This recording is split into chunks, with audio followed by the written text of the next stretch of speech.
Welcome back, everybody. Today I have for you both grounding and centering exercises that you can do before and after you meditate, or really at any time, anywhere, day or night, whenever you feel that you need to, because maybe you just feel a little bit off, and that's fine. That's what this video is here for. It's here for you to come back to as often as you like and as often as you need to. So first we're going to start with grounding. And in order to ground, the best and most popular way to ground, and what you'll hear a lot of people say, is go outside. Nature will naturally ground and center you by being outside. So just go outside. If you can, go for a walk, go for a hike, go through a park, your front yard, your backyard, any nature trails.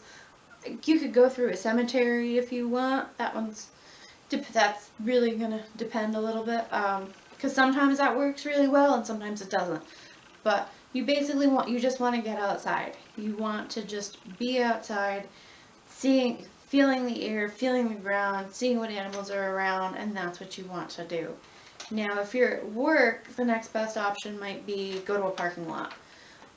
Go to your car. If you have areas you can walk around your job, that's great. You can try that. Just be careful depending on where you are and how close to any major roads you might be.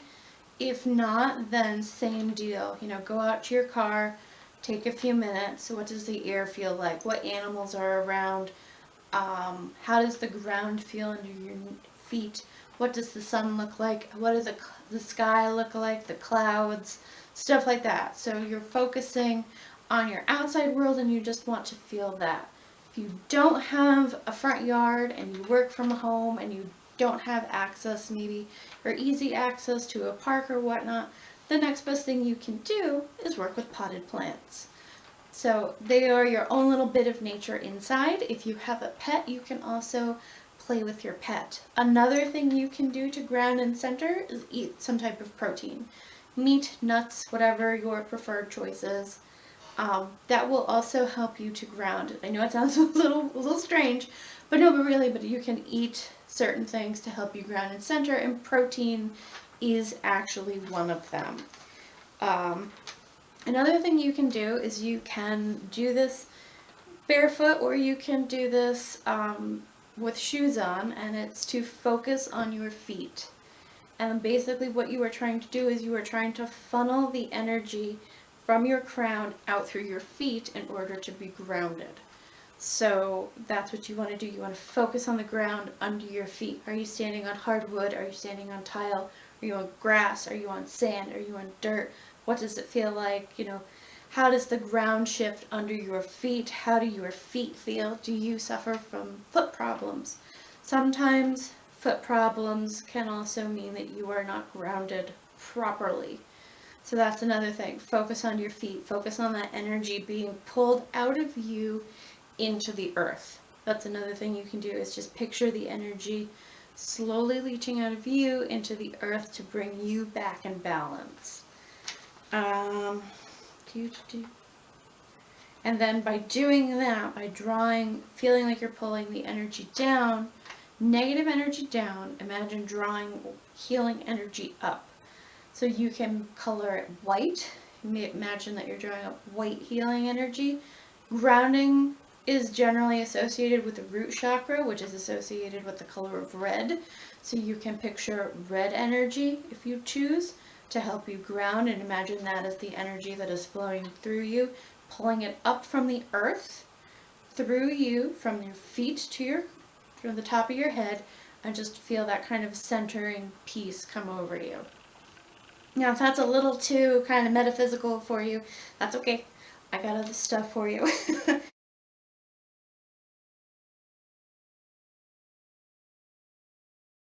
Here I have for you some movements that you can do to help you ground. The first one is to take the opposite hand to reach your knee. So take your right hand, put it to your left knee, take your left hand and put it to your right knee. Now the next thing will be to march in place. You can do this for about a minute. Another thing that will help is to stomp your feet, kind of like your foot fell asleep.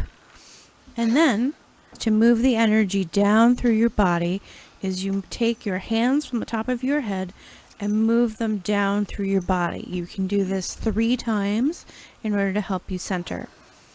And last but not least, jumping up and down will help you move the energy back down.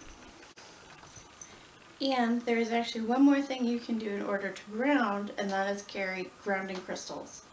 So that is going to be the subject of another video. So, on to centering.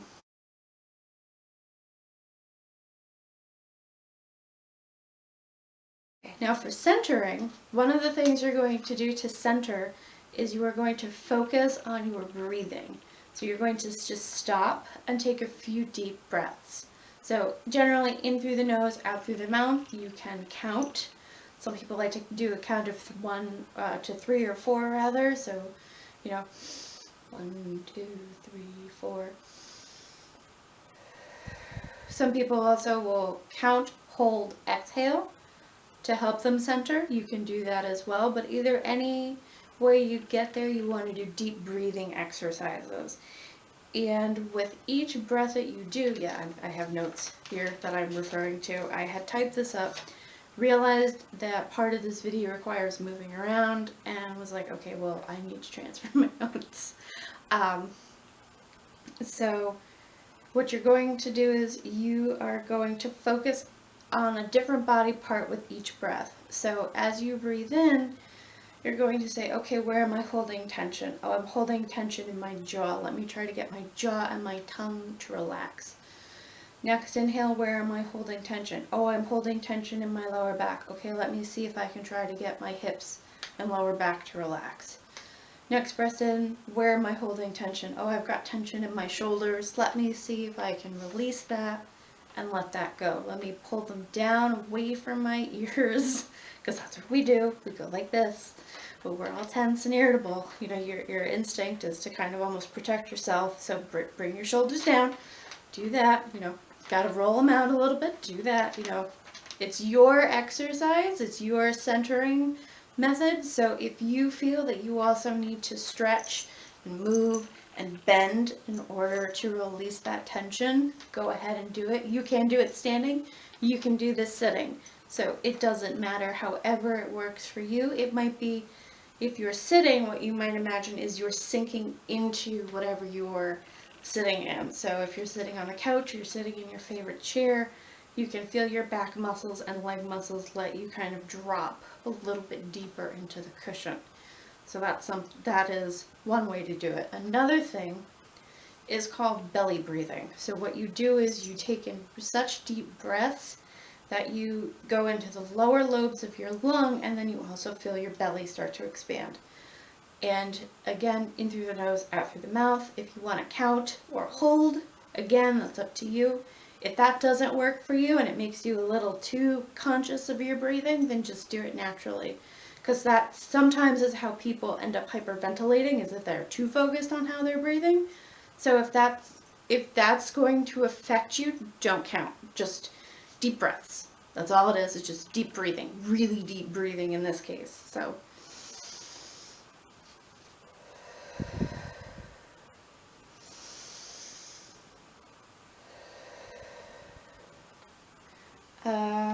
and then as you're doing that, that's with the other exercise where you focus on different body parts. Instead of this case, you can focus on the tension that you're carrying in your body, or focus on your surroundings.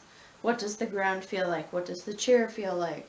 How does the air feel? Is it hot? Is it cold? Is it sticky? Is it dusty? Is it gritty? Depending on if you're outside or if you're at the beach. Is it salty? What does it smell like? Has your pet come over to join you? How do they feel? Where are they sitting? Is it, and it's all that just kind of environmental stuff. What do you hear? What do you see? What do you feel? That's what you're going to focus on to slowly release all of that extra energy. Another actually really simple thing you can do, and it's going to sound a little weird, or maybe not. Maybe it will make perfect sense, actually, on second thought. Do tasks that require your entire focus. So is it cooking? Is it an art project? Is it work? A lot of people cope by working. It's the odd kind of coping mechanism that I think a lot of us have. Maybe it's a sign that you're a workaholic, I don't know. But a lot of people, if they're stressed or whatnot, they can pour themselves into what they're doing. Whether it's work, maybe it's a model, maybe it's doing something with your kids, maybe it's cleaning. A lot of people go on cleaning sprees when they're angry or they're upset. And it's just do something that requires your entire focus, whatever it is. And then, I saved the very best for last, because I know all of you are going to like this. You can have chocolate. Yeah, that's right. You can center with chocolate. Okay, so it's supposed to be dark chocolate, but hey, I'm not going to tell if you decide to use milk chocolate instead. Who am I to say? Oh, look. What a shame. I didn't have any dark chocolate on hand, and this milk chocolate bar was just sitting there. So yeah, that's what we're going to do. So, my friends, yes, you watch me futz with this wrapper, but until we meet again, my friends, I wish you the very best, and cheers!